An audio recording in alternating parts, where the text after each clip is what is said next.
নমস্কার বন্ধুরা, আমি শেফ অমিত। আজকে আবার একটা নতুন ভিডিও নিয়ে চলে এলাম আপনাদের সাথে। অল্প মশলা কম তেল ব্যবহার করে আজকে বানিয়ে নেব আমরা পটল চিংড়ি। পটল চিংড়ির অনেক ভিডিও আছে, কিন্তু আমারটা একটু আলাদা। ভিডিওটা সম্পূর্ণ দেখলে বুঝতে পারবেন। পটলগুলোকে ছিলে মিডিয়াম সাইজের 1/2 করে কেটে নেব। আলুগুলোকেও ছিলে সেম সাইজে কেটে নেব।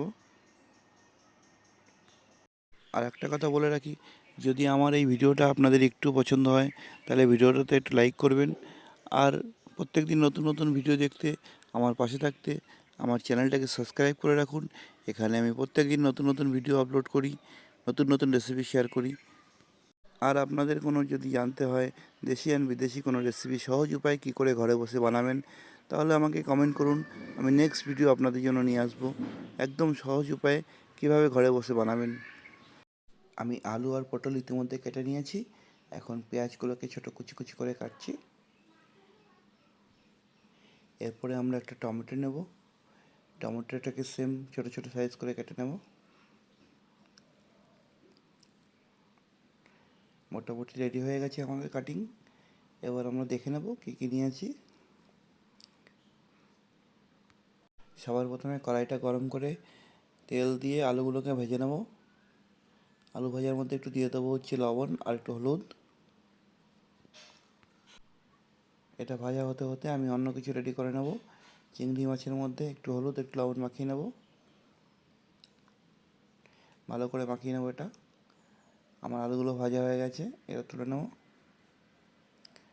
ওই কড়াইতেই তেল দিয়ে আমি পটলটাকে ভেজে নেব। পটলটা একটু আস্তে আস্তে ভাজতে হবে, একটু টাইম লাগে। আপনারা একটু আস্তে আস্তে ভেজে নেবেন। এর মধ্যে একটু হলুদ আর লবণ দিয়ে দিয়েছি। এটাকে ঢাকা দিয়ে দিয়ে ভাজলে খুব সুন্দর হয়। আমি কড়াইতে ঢাকা দিয়ে দিয়ে ভাজবো। আমার পটল ভাজা হয়ে গেছে। এবার চিংড়ি মাছগুলোকে একটু ভেজে নেব।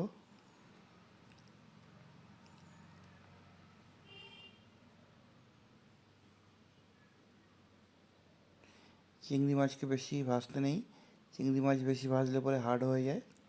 মাছগুলোকে একটু উল্টে পাল্টে ভেজে নেব। আমার চিংড়ি মাছগুলো প্রায় ভাজা হয়ে গেছে। এগুলোকে তুলে সাইডে রেখে এই কড়াইতেই তেল দিয়ে দেবো। তেলটা গরম হলে গোটা মশলাগুলো ঢেলে দেবো। লঙ্কাটা একটু কালার আস্তে আস্তেই এর মধ্যে দিয়ে দেবো পেঁয়াজ কুচিগুলো যেগুলো ছিল।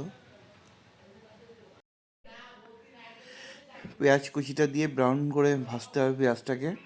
যতক্ষণ ব্রাউন না হয় ততক্ষণ ভাজতে থাকবো। ব্রাউন হয়ে এসছে, এর মধ্যে দেবো বড় চামচের 1 চামচ আদা রসুন বাটা। একটু জল দিয়ে ভালো করে সাথে করে নেব। আমি এখানে দুটো লাল লঙ্কাকে পেস্ট করে নিয়েছিলাম।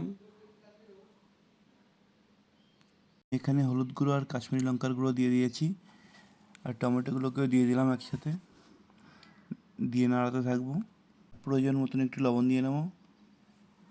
দিয়ে মশলাটাকে কষাতে থাকবো। হালকা হালকা জল দিয়ে মশলাটাকে ভালো করে কষাতে হবে। এখানে নিয়েছিলাম পোস্ত চালমগজ বাটা, এটা দিয়ে দেবো। দিয়ে একটু মশলাটাকে কষে নেব। সাথে একটু চিনি দিয়ে দেবো। চিনি দিয়ে একটু নাড়িয়ে নেব। আমি এখানে আরও নিয়েছিলাম 2 চামচ মতন টক দই, এটা দিয়ে একটু মশলাটাকে কষিয়ে নেব। এবার আলু আর পটলগুলো একসাথে দিয়ে দেবো। এরপর একটু মশলা দেবো, সেটা হচ্ছে জিরার গুঁড়ো আর একটু ধনের গুঁড়ো। এটাকে দিয়ে একটু নাড়িয়ে চাড়িয়ে নিয়ে চিংড়ি মাছগুলো দিয়ে দেবো এর মধ্যে। একদম পুরো কষা কষা রেডি হয়ে গেছে। আপনারা যেমন এটা খেতে পছন্দ করবেন তেমন বানাবেন। আমি একটু জল দিয়ে এটাকে ফোটাবো। আপনারা চাইলে কম জল দিতে পারেন, চাইলে বেশিও দিতে পারেন। আমি পরিমাণ মতন জল দিয়ে এটাকে একটু ফুটিয়ে নেব। আমার জলটা একটু বেশি হয়ে গেছিলো, আমি এটা টানিয়ে নেব একটু। মোটামুটি রেডি হয়ে এসছে। আমি একটু উপর দিয়ে ঘি দিয়ে দেবো 1 চামচ।